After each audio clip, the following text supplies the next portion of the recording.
하나님 말씀은 에베소서 3장 14절에서 21절까지의 말씀인데, 이 말씀을 최훌 학생의 음성으로 봉독하도록 하겠습니다.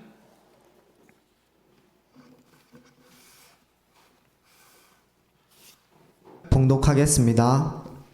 이러므로 내가 하늘과 땅에 있는 각 족속에게 이름을 주신 아버지 앞에 무릎을 꿇고 비노니, 그의 영광의 풍성함을 따라 그의 성령으로 말미암아 너희 속 사람을 능력으로 강건하게 하시오며, 믿음으로 말미암아 그리스도께서 너희 마음에 계시게 하시옵고, 너희가 사랑 가운데서 뿌리가 박히고 터가 굳어져서 능히 모든 성도와 함께 지식에 넘치는 그리스도의 사랑을 알고 그 너비와 길이와 높이와 깊이가 어떠함을 깨달아 하나님의 모든 충만하신 것으로 너희에게 충만하게 하시기를 구하노라.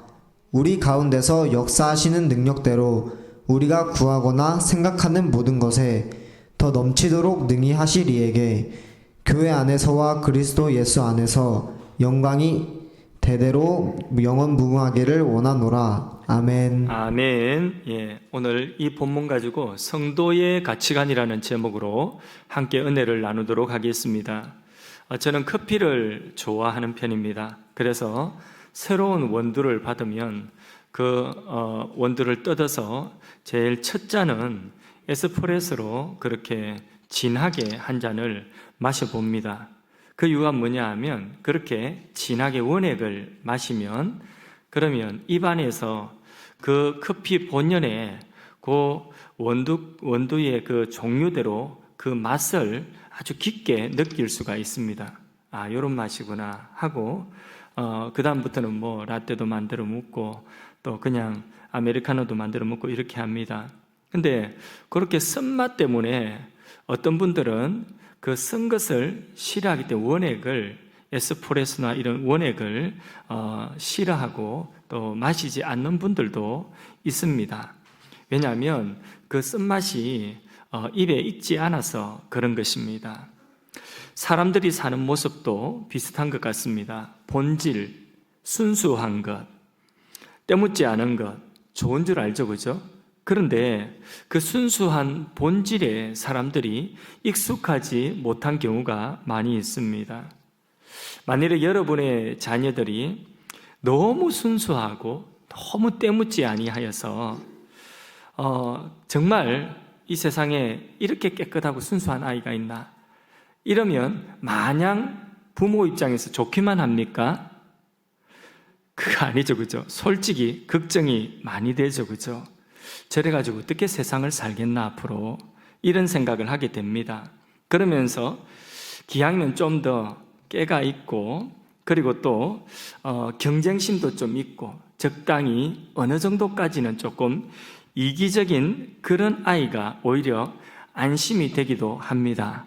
그게 우리 부모님들의 마음일 것 같습니다. 그러면서 부모들이 하기 쉬운 말이 뭐냐 하면, 딱 중간 정도면 좋겠는데, 그런 말 하죠. 딱 중간 정도면 좋겠는데, 그렇게 우리는 딱 중간 정도 너무 좋아합니다. 예배 시간에도 제일 먼저 와서도, 자리가 텅텅 비어 있어도 딱 중간 정도에 그렇게 앉기가 쉽죠, 그죠? 그만큼 우리는 딱 중간 정도, 적당히, 그것을 너무나 좋아하고 거기에 익숙해 있습니다. 그래서 정말 순수하고 정말 때묻지 않는 것, 오히려 부담스러워하는 그런 경우가 있습니다. 그래서 적당히 순수하고 적당히 때묻은 것이 더 편한 것이 우리이죠. 적당이라고 하는 것, 이것은 중간 정도라고 하는 이것은 때로는 중용이다, 좋은 의미로 쓰일 수도 있겠지만은 엄밀하게 말하면 타협일 수도 있습니다. 그래서 문제는 우리의 신앙에도 이 적당히 하는 이 신앙이 너무나 많다는 거예요. 오늘 이 시간에 예배드리는 이 자리에 계신 여러분들 가운데도, 또 온라인으로 예배드리고 계신 우리 성도님들 가운데도 이 신앙생활을 적당히 하시는 분들 굉장히 많이 있을 것입니다. 아마 이 말씀을 들으면서 마음이 찔리는데, 이런 분들 아마 틀림없이 있을 것 같습니다. 그렇게 우리는 적당히를 좋아합니다. 말씀은 그렇지만은 어떻게 현실이 그렇지 않지 않죠. 환경이 그렇지 않지 않습니까? 그래 사는 것은 목사님이나 사역자들이나 그렇게 사시지, 우리 같은 평신도들이야 뭐 직장 생활하면서 어떻게 그렇게 살 수가 있습니까? 고등학생이 어떻게 예배 다 드리면서 그렇게 공부할 수 있습니까? 일단은 공부해서 열심히 공부해가지고 대학부터 가야죠. 대학 들어가고 나서 뭘 하더라도 해야죠. 모든 것이 이런 식으로 다 적당히인 것입니다. A.W. 토즈라고 하는 목사님이 꽤 유명한 목사님인데, 이분이 책도 많이 냈어요. 그분 책 중에 이런 내용이 있습니다. 적당히는 양약이라도 효험이 없고 독약이라도 치명적이지 않다, 이런 말이 있습니다. 언젠가 제가 뉴스를 봤는데 한 농부가 너무나 삶이 힘들어서 자살하려고 농약을 덜어 마시고 그렇게 농약을 다 마셨는데 안 죽었대요. 왜냐하면 그 농약이 가짜여서 그렇답니다. 중국에서 있었던 그런 뉴스라고 하는데, 그런데 이렇게 적당히라고 하는 것은 아무리 좋은 약도 약이 안 돼요. 큰 도움 안 돼요. 그리고 또 아무리 치명적인 것도 적당히는 그렇게 독이 되지도 않아요. 이미 우리는 순수한 것보다 너무 대중적인 것에 입맛이 길들여져 있습니다. 이 신앙적인 것도 그런 거예요. 그래서 이 입맛을, 길들여진 입맛을 바꾸기가 정말 쉽지가 않습니다.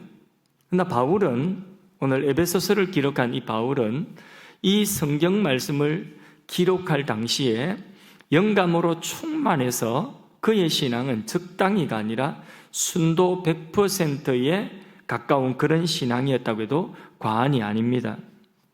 오늘 본문은 순도 100%의 그 바울이 하나님께 무릎을 꿇고 간절히 구하는 기도의 내용입니다. 크게 두 가지 내용인데, 그런데 한 번씩 보겠습니다. 자, 첫 번째는 뭐냐 하면 속 사람의 강건함을 무릎 꿇고 기도하고 있습니다.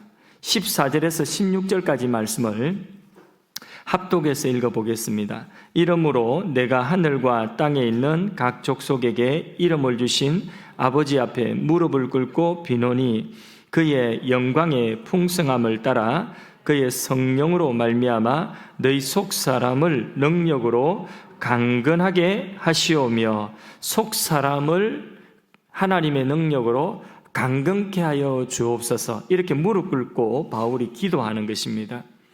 속사람이 있다면 그 사람도 있겠죠. 그 사람이 육이라면 속사람은 중생된 거듭난 영혼이라고 할 수 있겠죠. 그 사람이 세상 육신을 따라 살던 옛사람이라고 한다면 속사람은 이제는 의와 진리와 거룩함을 입은 하나님 나라를 소망하며 살아가는 그러한 자기 자아, 새 사람이라고 할 수 있겠죠. 그러면 우리의 속사람이 강건하다는 것은 속사람이 뭘 이긴다는 거예요? 그 사람을 이긴다는 것입니다. 이 속사람이 강건하다는 것은 영이 육을 이긴다는 것입니다. 하나님 나라를 소망하는 이 소망이 땅에 있는 소망보다 크다는 것입니다. 그래서 하나님의 뜻을 이루고 하나님 앞에 믿음으로 살고자 하는 이 마음이 이 세상에 내가 출세하고 부자 되는 그 소원보다도 내가 하나님의 말씀에 순종하며 믿음으로 살고자 하는 이 마음이 훨씬 더 크다는 것입니다. 이게 바로 속사람의 강건함이라는 거예요. 바울은 순도 100%의 믿음으로 하나님께 구하는 기도가 뭐냐? 에베소 교인들이, 그리고 바울 자신이 하나님의 능력으로 말미암아 이 속사람의 강건함을 기도하고 있는 것입니다. 그런데 우리는 신앙생활하면서 자꾸 사람이 크게 보여요. 자꾸 환경이 크게 보입니다. 처음 신앙생활 할 때는 하나님이 은혜 주실 때는 하나님이 크게 보였어요. 그런데 어느 순간 교회 안에 신앙생활을 하다 보니까 사람이 점점 크게 보이는 것입니다. 그러다 보니까 사람 때문에 시험 들고, 사람 때문에 내 신앙이 회의를 느끼고, 사람 때문에 실망하고 아무것도 하기 싫고, 사람 때문에 하나님도 멀어지고 예배도 멀어지고 교회도 멀어지고, 나중에는 그냥 무기력한 그런 신앙이 되어버리고 많은 경우가 많이 있습니다. 처음에는 하나님 한번 바라보고 믿음 생활하고 헌신하기로 작정했는데, 그런데 나중에 점점 하나님은 간 곳 없고 내가 점점 커져 있는 거예요. 그래서 내가 더 큰 거예요. 그러다 보니까 욕심이 더 생기고 더 인정받고 싶고, 사람들이 인정해 주지 아니하면 내 마음이 섭섭하고, 이런 섭섭병이 막 자꾸 들고 이런 것입니다. 선교를 해도 목회를 해도 순수한 마음을 지속적으로 유지하기가 그렇게 쉽지가 않습니다. 제가 느끼는 것입니다. 그래서 우리는 날마다 주님을 향하여서 이 순수한 마음, 이 마음을 잃어버리지 않고 우리의 속사람이 강건하여지도록 이렇게 우리가 기도해야 되는 것입니다. 이 기도는 우리가 평생 해야 되는 기도인 줄로 믿습니다. 여러분의 속사람이 강건해지기를 주님의 이름으로 축복합니다. 두 번째 바울의 기도는 뭐냐 하면 그리스도의 사랑을 더 깊이 알기를 원한다는 것입니다. 17절부터 19절까지 말씀을 또 읽어봅니다. 믿음으로 말미암아 그리스도께서 너희 마음에 계시게 하시었고, 너희가 사랑 가운데서 뿌리가 박히고 터가 굳어져서 능히 모든 성도와 함께 지식에 넘치는 그리스도의 사랑을 알고 그 너비와 길이와 높이와 깊이가 어떠함을 깨달아 하나님의 모든 충만하신 것으로 너희에게 충만하게 하시기를 구하노라. 아멘. 그리스도의 사랑을 더 깊이 알기를 원하고 그 사랑으로 더욱더 너희 안에 충만케 되어지기를 원한다는 기도입니다. 세상에 아무 조건 없는 100% 순도의 사랑은 사람에게서 참 찾아보기가 쉽지가 않습니다. 저도 주님만 사랑하겠다고 그렇게 수도 없이 다짐하지만은 기도 시간마다 찬양 부를 때마다 주님만 사랑하겠다고 그렇게 다짐합니다. 그런데 그 사랑이 그렇게 순수하지를 못합니다. 그렇게 또 지속적이지도 못하고요. 그게 저의 모습입니다. 제가 잘 압니다. 근데 문제는 뭐냐 하면 여러분들도 비슷한 마음을 가지고 있겠지만은 우리가 그렇게 주님을 향한 사랑이 지속적이지 못하고 우리 사랑이 식어지고 우리 헌신이 자꾸 약해지고 우리 마음에 깨가 생기고 그러면서 실수 또는 고의로 하나님께 범죄하기도 하고 불순종하여 거역할 때에 내 마음에 침륜이 찾아오는데, 그 침체되어진 신앙에 어떤 마음이 드느냐면 내가 주님을 그렇게 온전히 지속적으로 순수하게 100% 순도에 사랑하지 못한다고 해서 하나님의 사랑도 나를 향한 사랑도 그런 조건적인 사랑으로 우리가 오해하고 착각하기 쉽다는 것입니다. 내가 신앙이 약해졌는데 그런데 하나님이 나를 사랑하지 않는 것처럼 느낀다는 거예요. 내가 범죄하고 침륜에 빠지고 내 신앙이 지금 굉장히 위기에 있는데, 그런데 내 마음속에는 이런 나를 하나님 사랑할까? 하나님의 사랑도 나와 비슷하게 그렇게 생각하고 하나님이 나를 버리신 것 아닌가? 너무 어려우면, 너무 힘들고 고통스러우면 하나님이 나를 버리신 거 아닌가? 하나님의 사랑에 대해서 의심하기 시작하는 것입니다. 그러나 우리 예수님께서는, 우리 주님께서는 우리 중 누구라도 순도 100%의 사랑으로 지속적으로 온전히 주님을 사랑한다. 그렇게 주님께서는 그것을 그렇게 사랑할 수 없다는 것을 주님은 아실 거예요. 베드로가 예수님을 너무 사랑해서 예수님이 죽으러 가신다, 십자가 못 박히시러 가신다, 그러면서 너희들 모두가 나를 떠날 것이다, 이렇게 예수님 말씀하시니까 베드로가 뭐라고 합니까? 나 주님 너무 사랑해요. 다 떠난다 할지라도, 주님을 다 떠난다 할지라도 나는 죽었으면 죽었지 목에 칼이 들어와도 나는 절대로 주님 떠나지 않겠습니다. 목에 칼이 들어와도, 뭐 이런 하여튼 표현을 하는 거예요. 그죠? 그런데 예수님은 그 베드로의 고백을 그렇게 대단하게 여기지 않으셨어요. 왠지 아십니까? 바로 그 고백하고 그날 저녁에 새벽닭 울기 전에 예수님을 3번 부인하고 마지막에는 저주까지 할 것을 아셨어요. 베드로가 주님 정말 사랑해서 고백한 거 맞아요. 그 진심도 알아요. 그러나 그 사랑이 온전하지 못하다는 것도 알아요. 그 사랑의 고백을 지킬 수 있는 능력이 베드로에게 없다는 것도 알아요. 그래서 그 고백 자체 참 귀한 고백이지만은 그러나 그렇게 대단하게 여길 수가 없는 것이죠. 그래서 하나님은 우리의 사랑으로 인하여서 우리가 그 하나님을 감동시키려고 막 우리가 힘쓰고 애쓰고 노력하는데 그 이전에 중요한 것이 있습니다. 우리가 하나님을 우리의 어떤 행위로서, 우리의 어떤 하나님을 사랑하는 어떤 헌신으로서, 어떤 사명 감당함으로써 하나님을 감동시키려고 하기보다는 그 이전에 먼저 하나님의 사랑에 우리가 먼저 감동이 돼야 되는 거예요. 하나님의 사랑에 먼저 우리가 폭받치고 가슴이 터질 듯한 그런 감격이 우리에게 먼저 있어야 되는 것입니다. 하나님 그거 원하셔요. 바울의 기도가 그거거든요. 하나님의 사랑을 더 잘 알게 하여 주옵시고 그 사랑에 충만케 하여 주옵소서. 그 기도가 방금 2번째 기도예요. 하나님의 사랑의 넓이는 뭐냐? 모든 이방인들까지 저 멀리 있는 유대인들은요, 에베소가 어디 있는지도 몰라요. 그 멀리 있는 이방인들까지도 하나님 버리지 아니하시고 그들을 찾아가신 하나님의 그 사랑의 넓이, 그 하나님의 사랑의 깊이는 뭐냐? 어떠한 죄인이라도, 어떤 절망 가운데 깊은 수렁에 있는 그런 죄인이라도 하나님 다 품을 수 있는 그 하나님의 사랑의 깊이, 그 하나님의 사랑의 높이는 땅을 지는 죄인이라도 하나님의 영광의 보좌에 이끌어 올리시는 그 사랑의 높이, 그 하나님의 사랑의 길이는 잠시 불타오르다가 꺼져버리는 사랑이 아니라 그 사랑은 영원히 변치 않는 그 사랑의 그 길이, 이것을 알기를 원한다는 것입니다. 우리는 생각할 때에 하나님이 저런 사랑까지도 사랑하실까? 그런 생각을 하죠. 우리가 미운 사람, 우리가 볼 때에 저 사람 가망 없어, 이런 사람, 그런 사람까지도 하나님 사랑하실까? 우리는 그런 생각을 해요. 그러면서 우리 마음속에 내가 꼭 저런 사람을 상대해야 되나? 내가 이 교회 다니면서 저런 사람을 꼭 상대해야 돼? 내가 또 직장 가면 저 사람 꼭 상대해야 돼? 이런 생각을 가지기도 하죠.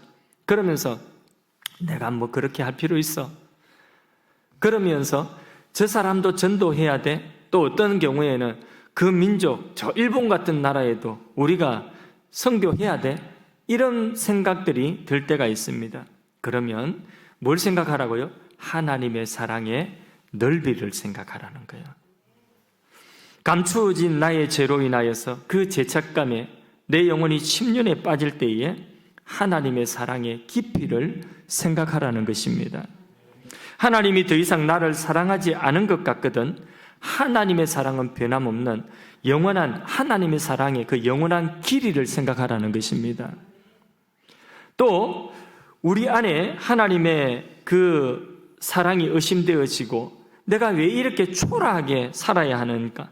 내 왜 이렇게 자신의 삶이, 자신의 모습이 초라하게 그렇게 느껴질 때에, 그때에 우리를 하나님의 그 영광의 보좌에까지 이끌어 올리신 하나님의 사랑의 그 높이를 생각하라고 하는 것입니다. 우리를 향한 하나님의 사랑이 결코 식은 것이 아니라 무엇이 지금 식어 있는 거죠? 내가 하나님을 사랑하는 그 사랑이 식어 있고, 또 하나 더 중요한 것은 하나님이 나를 사랑하시는 이 사랑의 높이와 넓이와 길이와 깊이를 내가 인식하지 못하고 있다는 것입니다. 그게 문제라는 거예요. 그래서 바울은 이것을 지금 기도하는 거예요. 에베소 교인들을 향하여서 바로 하나님의 사랑, 이 사랑을 구하고 있는데, 그것은 뭐냐면 이 에베소 교인들이, 에베소라고 하는 도시는 우상을 너무나 많이 숭배하는 우상이 가득한 도시에서, 우상이 아니고서는 정말 밥 먹고 살기 힘드는 이런 사회 속에서 이들이 우상을 섬기지 않고 순수하게 순수한 믿음으로 하나님만 섬기면서 이들이 비록 가난하게 살아도 이 세상에서 그 에베소 도시에서 불이익을 받으며 핍박을 받으며 살아도 이들이 하나님 나라를 소망하는 순수한 믿음을 지켜나가기를 원하는 것인데, 그런데 그것이 그들의 힘으로 될 수 없기에 바울이 기도하는 것은 어떤 기도냐면, 하나님, 저들이 하나님의 사랑의 그 높이와 그 넓이와 그 깊이와 그 길이를 알아서 그 사랑에 충만한 데까지 이르게 하셔서 그 사랑이 저들의 심장에 복받쳐 오르고 저들의 가슴 속에 복받쳐 오르는 그런 충만함을 허락하여 달라고 기도하는 것이죠. 그 사랑이 있으면 그 순수한 신앙을 지키면서 에베소와 같은 도시에서, 그 우상의 도시에서 믿음을 지키며 살아갈 수 있기 때문에 바로 그것을 구하고 있는 것입니다. 우리도 우리의 사랑으로 하나님을 감동시키려고 하기 이전에 먼저 하나님의 이 사랑, 십자가의 사랑, 독생자를 주신 이 사랑을 우리가 더 깊이 인식하고 그 사랑에 우리가 먼저 감동되기를 바랍니다. 20절 말씀 보겠습니다. 20절. 우리 가운데 역사하시는 능력대로 우리가 구하거나 생각하는 모든 것에 더 넘치도록 능히 하실 이에게. 잘 보십시오. 자, 뭐라고 하는, 하나님이 우리가 구하거나 생각하는 모든 것에 더 넘치도록 능히 하실 분이라고 이렇게 바울은 고백하고 있죠. 그죠? 예. 그런데 이 바울의 고백을 우리의 생각하는 것과 구하는 것에 넘치도록 하시는 그 하나님이라는 이 바울의 고백을 여러분은 어떤 마음으로 받아들이십니까?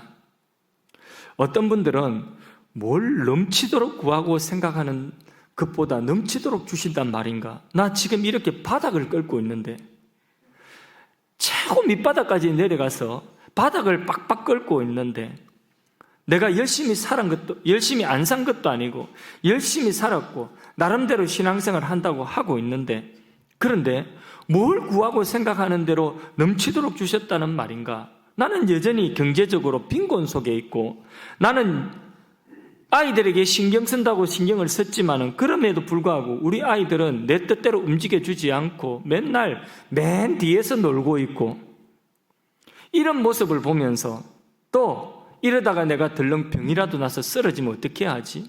내가 이러다가 퇴직하고 나면 앞으로 살 길이 막막한데, 이런 생각하면 답답하니 무능해도 나만큼 무능한 사람이 없고, 뭐 이런 생각이 드시는 분들이, 내 형편이 그렇다고 생각하시는 분들이 이 20절에 나의 구하고 생각하는 것에 넘치도록 하실 하나님이라는 이 바울의 고백이 와닿습니까? 이 바울의 이 고백이 뭔가 석연치 않습니다. 저도 그래요. 저도 지금보다 건강이 조금 더 좋아지면 좋겠고요. 그래서 건강 걱정 안 하면서 그렇게 살아가면 좋겠고요. 지금이라도 할 수 있다면 키가 조금만 더 컸으면 좋겠어요. 조금만, 한 10cm 정도, 욕심도 없어요. 한 10cm 정도만 지금이라도 더 자라면 딱 좋겠고요.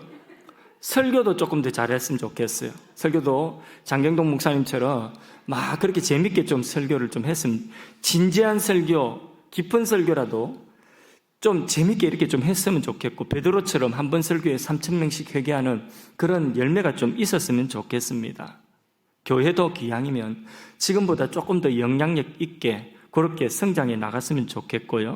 돈 걱정도 좀 안 했으면 좋겠고, 보니까 아파트가 여기 계속해서 세워지고 있는데, 이 아파트가 빈공 들 때는 아파트 세워진다는 이야기는 들었는데, 근데 진짜 아파트 모습이 이렇게 쭉쭉 올라가가지고 막 빼곡하게 아파트가 들어서는 거 보니까, 교회도 좀 더 크게 지을 걸, 이런 생각도 하기도 하고요. 그러니까 뭐 별로 만족되는 그래도 웬만큼 만족할 수 있는 것이 저희 얼굴이었는데, 비웃으면 정신건강이 안 좋아요.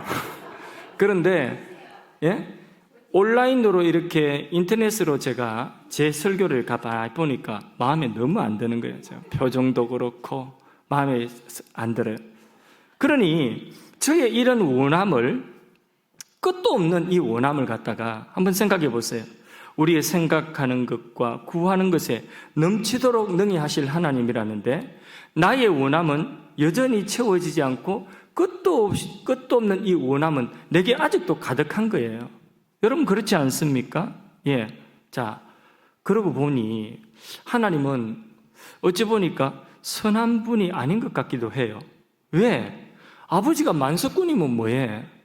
아버지가 만석군이라도 아들 사랑한다고 하면서 주시는 것을 보면 실제로는 조금만 주는데, 그리고 찔끔, 그것도 숨 넘어갈 만하면 찔끔 주시는데, 이 인색한 아버지.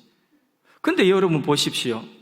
여기에 사도 바울은 나의 생각하는 것과 구하는 것보다 더 넘치도록 주실 하나님이라고 이렇게 고백하고 있죠. 여러분은 어떻게 생각하십니까? 그러면 바울이 하나님을 잘못 알고 성경에 기록한 우리의 생각과 구하는 것에 넘치도록 능히 하실 하나님이라고 하는 이 하나님이 잘못된 것입니까? 성경이 잘못된 것입니까? 하나님이 이런 하나님이 아니신 것입니까? 어떻습니까? 하나님이 이런 하나님이 아니세요?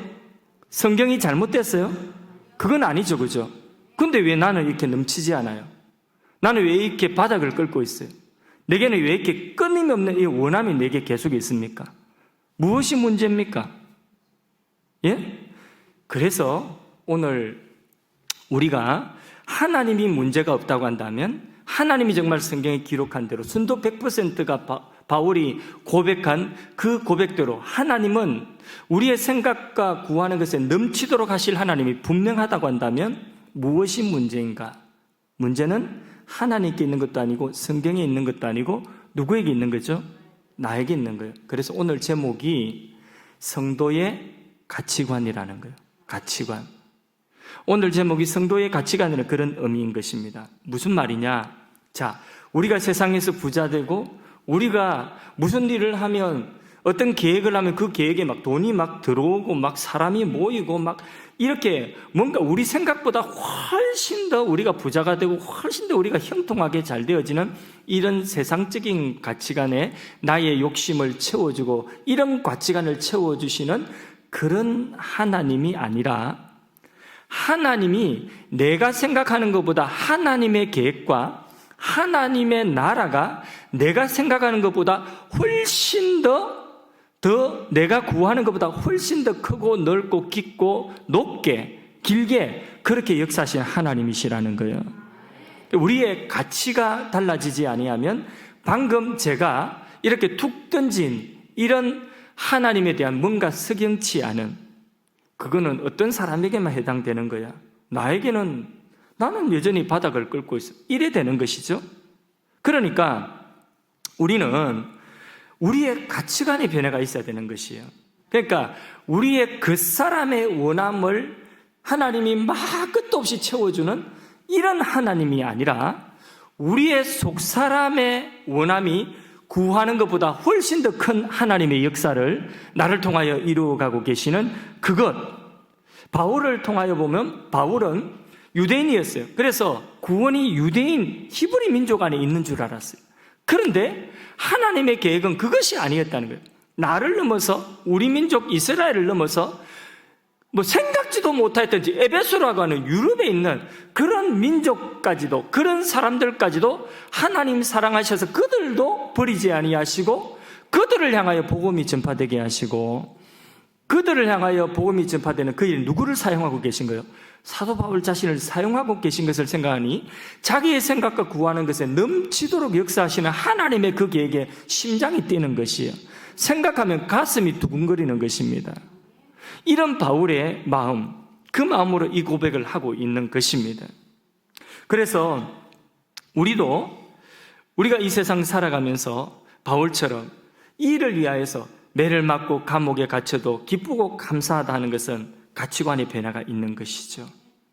우리가 이 세상 살면서 무엇에 최고의 가치를 두느냐, 그것은 궁극적으로 우리가 무엇을 원하는가 그걸 보면 알 수가 있어요. 천국을 믿고 천국을 최고의 가치로 삼고 살아가는 삶은 천국을 자랑하게 되겠죠. 그리고 그 천국에 합당한 삶을 살 수밖에 없겠죠, 그죠? 그 천국을 준비하겠죠, 그죠? 가장 귀한 가치로 여기니까. 근데 돈을 최고의 가치로 여긴다고 한다면 그 돈을 위하여 살아가고 돈을 자랑하고 그리고 돈을 버는 일이라고 한다면 무슨 일이든지 할 수 있고 모든 일을 돈으로 환원시키는 그것이 바로 돈이 최고의 가치로 여기고 살아가는 사람의 삶인 것입니다. 그 자기의 가치대로 살아가는 것이에요. 오늘날 세상 사람들이 원하는 것은 바로 그런 거예요. 이 땅에서 부유하고 이 땅에서 성공하는 것이에요. 그런데 교회 안에서도 교회와 성도들이 똑같이 이 땅에서의 부유함과 이 땅에서의 성공만을 우리가 구한다고 한다면 세상과 교회와 가치관이 똑같은 것이 되는 것이죠. 근데 우리 한번 살펴봅시다. 우리가 교회에서 밤을 새고 기도하고 새벽기도, 특별 새벽기도를 하고 그리고 주일날 이렇게 나와서 예배드리면서 어떤 분들은 수일식 금식하면서 기도하는데 그런데 그 내용이 전부 다 이 세상 사람들은 이 코로나 통해 다 망한다 할지라도 내 사업은 망하지 않도록 해주시고 그리고 다 굶는다 할지라도 나는 더 잘 살게 해주시고 이런 기도예요. 우리의 기도가. 그리고 다 병든다 할지라도 우리만 지켜주시고 우리만 건강하게 해주시고 나만 내 가족만 건강하게 해주시고 내 기도가 그 자리에 그 수준에 머물러 있어요. 우리 교회에서 기도하는 그 기도가 그 수준에 머물러 있어요. 우리 교회가 이웃 교회들보다 더 빨리 성장하게 해주시고 신화적인 교회가 되게 해주시고 우리의 기도가 이 수준에 머물러 있다면 세상이나 교회나 가치관이 똑같다. 그러면 하나님이 우리의 생각하고 구하는 것에 넘치도록 하시는 하나님이라는 이 하나님이 우리에게 와닿지 않습니다. 평생 죽을 때까지 아마 와닿지 않을 거예요. 왜냐하면 우리의 욕심이 끝도 없기 때문에. 우리의 가치관이 바뀌어야 되는 거예요. 그런데 교회 안에서 예수 믿고 종종 신앙생활 바로 했더니 하나님이 나를 축복하셔서 사업이 이렇게 일어섰다 이런 간증들을 듣고 신앙생활 바로 하고 내가 어떻게 교회 다녔더니 이런 성공을 했다 이런 간증들을 우리가 많이 들었지 않습니까? 귀한 일입니다. 하나님이 그런 체험들을 주셨으니 그 개인의 믿음을 성장하게 하기에는 정말 적합한 것이고 귀한 일이라고 봅니다. 그리고 우리에게도 그런 간증들이 있었으면 좋겠습니다.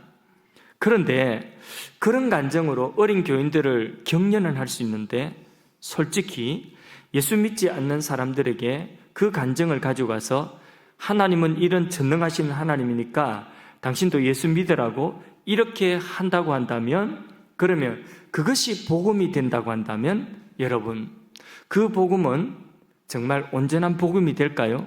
그럴 수 없을 것이에요. 왜냐하면 그 복음이 어떤 사람에게 그걸 가지고 우리가 복음이라고 전한다고 하는데 그 간증을 복음이라 전한다고 한다면 그 정도의 부자 되지 못한 사람, 그 정도의 출세하지 못한 사람 그런 분들에게는 그게 부러운 사람들에게는 그게 복음이 될 수도 있을 거예요. 그렇겠죠? 근데 어떤 사람에게는 그게 복음이 안 되겠습니까? 자, 하나님을 안 믿어도 예수님을 믿지 않아도 교회 안 다니도 그 정도보다 훨씬 더 부자인 사람 엄청나게 많죠, 그죠? 그 정도보다 훨씬 더 출세한 사람 그런 사람에게는 이게 복음이 될 수 없는 거예요. 우리가 그런 간증 가지고 예수 믿고 교회 나오라고 한다면 그 사람들 뭐라고 이야기하겠습니까? 야, 나는 교회 안 나가도 나는 하나님 안 믿어도 니보다 훨씬 더 부자인데? 나는 하나님 안 믿어도 니보다 훨씬 더 높은 자리에 있잖아. 그런 가치관을 가지고 있다면 우리는 이 세상 사람들에게 나보다 조금 더 부자이면 그러면 전도지 한 장도 못 전해줍니다. 내 마음이 위축이 돼서 전도지 한 장 위축되는데 부자한테는 내가 전도지를 전해주지 못하는 거예요. 예수 믿고 행복하세요. 근데 나는 엄청 가난해. 못 전하는 거예요. 안 그렇습니까? 그 가치관으로는 복음 전할 수 없어요. 전도할 수 없어요. 예수 믿으면 이만큼 야, 니는 지금 말단사원 나는 사장이야 사장. 뭘 똑바로 알고 이야기해. 어떻게 쫄아서 사장님한테 전할 수 있겠어요? 복음을 전도를 할 수 있겠어요? 안 그렇습니까? 그것은 복음이 될 수가 없다는 거예요.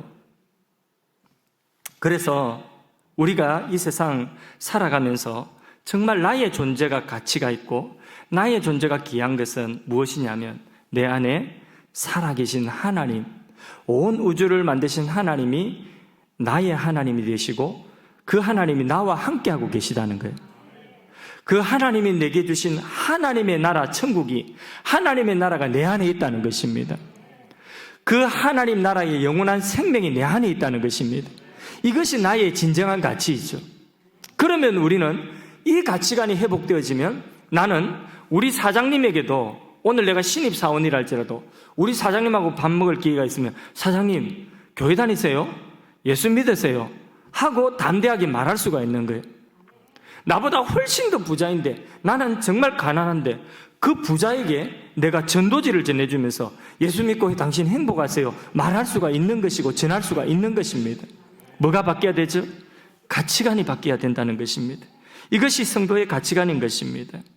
여러분, 그래서 우리 안에, 우리는 항상 우리 스스로는 부족해요. 내가 가진 것도 한계가 있고 늘 부족해요. 그래서 우리가 한 주 한 주 버티는 것도, 어떤 분들은 힘든 분도 계실 거예요. 몸이 너무 아프고 계속해서 낫지 아니하고 갈수록 내 몸이 쇠약해짐을 느끼는 분이 있습니다. 생각할수록 나는 무능하고, 나는 생각할수록 무지하고, 그렇다고 할지라도 하나님이 저와 여러분을 사랑하셔서 구원하시고, 우리를 통하여서 우리가 다 계획지도 못하고 생각지도 못했던 하나님의 계획, 하나님의 나라의, 하나님의 그 계획들을 이루어가고 계시다는 것을 우리가 알게 될 때에, 우리는 하나님 앞에 오늘 그 하나님으로 인하여서 기쁨으로 예배 드릴 수가 있는 것입니다. 우리가 구하고 생각하는 모든 것에 넘치도록 하신다는 이 말씀은, 우리의 욕심을 다 채워서 넘치도록 하신다는 것이 아니라, 하나님의 그 계획과 하나님의 나라의 그 계획을 나의 이 연약함과 나의 이 부족함에도 불구하고 내 생각과 계획에 미치는 범위 이상으로 넘치도록 하나님은 그런 계획을 가지고 펼쳐나가시기를 원하시는 그런 하나님이라는 것이, 그 하나님의 위대하고 큰 뜻을 하나님이 가지고 내 안에 계시고, 내 안에 그 하나님의 나라가 임하여 있고, 내 안에 영원한 생명이 있어서, 그래서 나는 오늘도 매를 맞아도 감사하고, 감옥에 들어가도 감사하고, 세상의 적대적인 환경 가운데서도 예수 믿는 사람임을 당당히 드러내면서 그들을 부러워하지 않고 쫄지도 아니하고, 그 가운데서 내가 오늘 믿음으로 정체성을 가지고 오늘 나의 믿음이 흔들리지 않고 중심 잡고 살아갈 수 있는 것입니다. 말씀을 맺습니다. 여러분, 돈과 명예로 환산할 수 없을 만큼 우리 삶은 너무나 소중합니다. 내 안에 예수님이 계시기 때문입니다. 내 안에 하나님 나라가 있고 영원한 생명이 있기 때문입니다. 비록 내가 세상에서 세상 사람들과 비교하면 상대적으로 무능하다 할지라도, 우리가 구하고 생각하는 것보다, 그리고 우리와 우리 교회는 훨씬 더 존귀한 줄로 믿습니다. 우리 안에, 교회 안에 예수 그리스도가 계시기 때문입니다. 그래서 20절, 21절, 우리가 구하고 생각하는 모든 것에 더 넘치도록 능히 하실 하나님에게 교회 안에서와 그리스도 예수 안에서 영광이 대대 무궁하기를 원하노라. 아멘, 아멘. 그렇게 고백할 수가 있는 것입니다. 여러분, 진지하게 한번 생각해 보십시오. 내가 무엇을 믿고 있는지를, 무엇을 소망하고 있는지를, 무엇을 내가 원하고 구하고 있는지를. 천국도 좋지만은 이 땅에서 고생하면 그 무슨 소용이냐? 천국에서 복받고 이 땅에서도 기왕이면 복받고 살아가는 것이 좋지. 여러분, 우리가 그렇게 말을 하기가 쉽죠. 맞습니다. 틀린 말은 아니라고 할지라도 우리가 천국에서도 복받고 이 땅에서도 복받고 살면 더 좋지 하는 이 말 속에 짜릿짤만하면 가장 본질적인 것, 가장 순수한 그것을 흐리게 할 수 있다는 것을 기억하십시오. 오히려 우리는 이렇게 고백할 수 있어야 됩니다. 이 땅에서 내가 고생하며 산다 할지라도, 이 땅에서 내가 비록 조금 가난하게 산다 할지라도, 이 땅에서 내게 주신 것이 부족하지만 이 부족한 것조차도 나누며 산다 할지라도 내 안에 하나님이 계시고 나를 통하여 하나님 나라의 그 계획이 이루어진다면 나는 감사할 수 있습니다. 이것이 바로 성도의 가치관이라는 것입니다.